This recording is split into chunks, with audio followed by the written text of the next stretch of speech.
Đại dịch Covid-19 hiện đang là thảm họa của loài người, những sinh mệnh phải chấp nhận lìa đời, những đau thương kinh hoàng tồi tệ vẫn chưa hề có dấu hiệu dừng lại.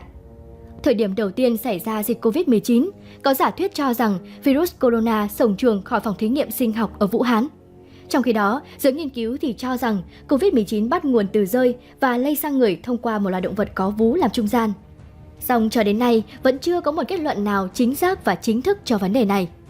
Và trong khi cả thế giới đang quay cuồng đi tìm nguồn gốc của loài virus hủy diệt này, thì mới đây, báo chí Úc vừa tung ra bằng chứng cho biết Trung Quốc đã nghiên cứu về con virus corona này từ cách đây 6 năm về trước.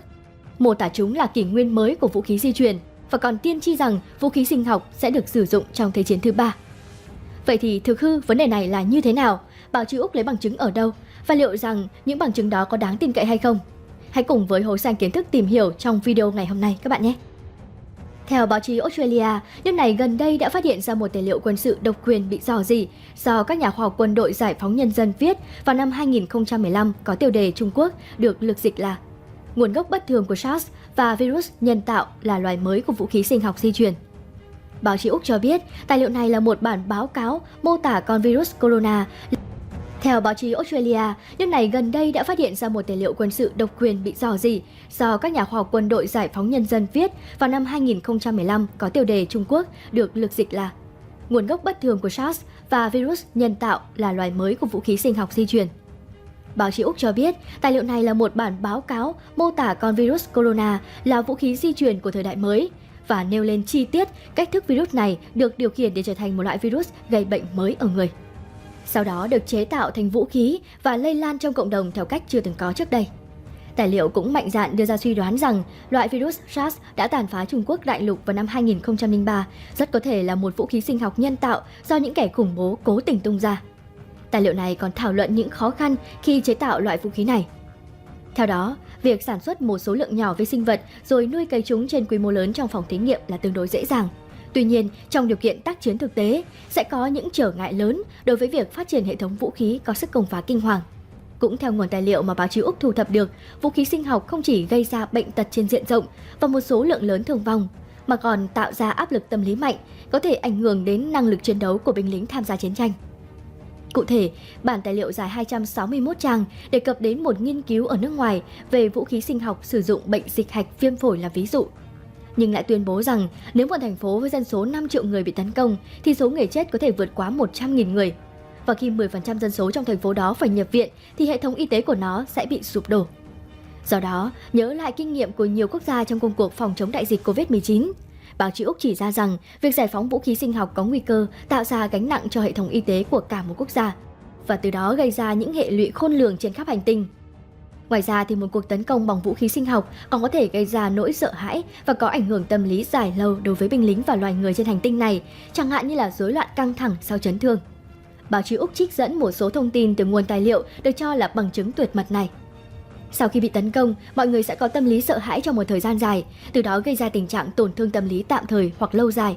Tâm lý này sẽ có thể xuất hiện trong giai đoạn tham chiến hoặc những năm tháng sau khi chiến tranh kết thúc ở những người lính từng trực tiếp tham gia chiến tranh và tận mắt chứng kiến cảnh đổ máu trên chiến trường, hoặc người có tiền sử về các bệnh tâm lý thời ấu thơ.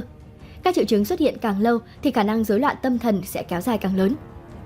Giám đốc điều hành của Viện Chính sách Chiến lược Úc Peter Jennings nhận định rằng tài liệu mới được phát hiện này là bằng chứng thuyết phục nhất mà nước họ đang có, và điều này là rất quan trọng vì nó cho thấy rõ ràng rằng các nhà khoa học Trung Quốc đang xem xét việc sử dụng các chủng virus corona khác nhau trong quân đội cũng như cách thức triển khai nó. Những tài liệu mật này chính là cơ sở xác định sự phóng thích ngẫu nhiên của mầm bệnh để sử dụng trong quân sự. Cũng theo vị giám đốc này, các cơ quan tình báo phương Tây đã biết từ nhiều năm nay rằng Trung Quốc tham gia vào việc nghiên cứu vũ khí sinh học, cũng giống như họ tham gia vào nghiên cứu vũ khí hóa học và hạt nhân.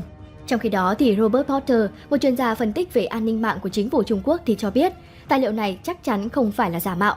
Vị chuyên gia này bày tỏ rất tin tưởng vào những tài liệu này. Anh nói rằng không có khả năng virus thoát ra khỏi phòng thí nghiệm. Nó đã xuất hiện trong vài năm qua, Trung Quốc chắc chắn sẽ cố gắng che giấu nó. Tuy nhiên giờ đây, nó đã được lan truyền khắp thế giới.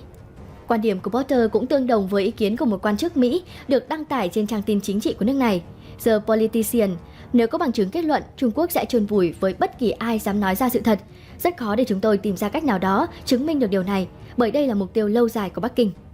Nói về nguồn gốc tài liệu, báo chí Úc cho biết thêm, 18 tác giả cùng soạn thảo nên bản báo cáo này, bao gồm các nhà khoa học từ Quân đội Giải phóng Nhân dân Trung Quốc. Trong đó, tổng biên tập của tài liệu tên là Su Dezhong đã gia nhập quân đội từ năm 1965. Được biết, ông ta là giáo sư dịch tễ học quân sự nổi tiếng tại Đại học Quân y Không quân Tây An, từng có thời gian đến Đại học Y khoa Baylor hàng đầu của Hoa Kỳ và Trung tâm Kiểm soát và Phòng ngừa Dịch bệnh Hoa Kỳ để nghiên cứu sau tiến sĩ vào năm 1981. Với một nền tảng giáo dục chất lượng, Su Dezhong được đánh giá là một trong những giảng viên xuất sắc của quân đội Trung Quốc và đã từng giám sát hơn 50 nghiên cứu sinh tiến sĩ. Báo chí Úc cho biết thêm, trong vài năm qua, vị tổng biên tập này đã viết hàng chục bài báo nhằm thuyết phục độc giả tin vào quan điểm của mình. Đó là SARS-CoV-1 là loại virus gây ra đại dịch SARS năm 2003, có nguồn gốc phi tự nhiên. Các bạn thân mến, Úc là một trong những quốc gia dẫn đầu trong việc thúc đẩy một cuộc điều tra độc lập về nguồn gốc của virus corona ngay sau đợt bùng phát đầu tiên ở thành phố Vũ Hán, Trung Quốc vào tháng 12 năm 2019. Tới nay, các chuyên gia trên khắp thế giới đang chạy đua để khám phá bí mật của mầm bệnh mang tên SARS-CoV-2 và cho đến nay đã gây ảnh hưởng đến hơn 157.789.300 người và gây ra hơn 3.285.200 người chết trên toàn thế giới.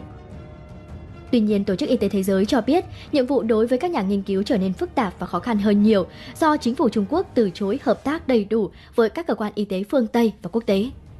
Liên quan đến những chỉ trích về việc nhóm chuyên gia quốc tế phải chịu nhiều hạn chế trong quá trình nghiên cứu chung, không thể tiếp cận dữ liệu thô hoặc là những người muốn gặp.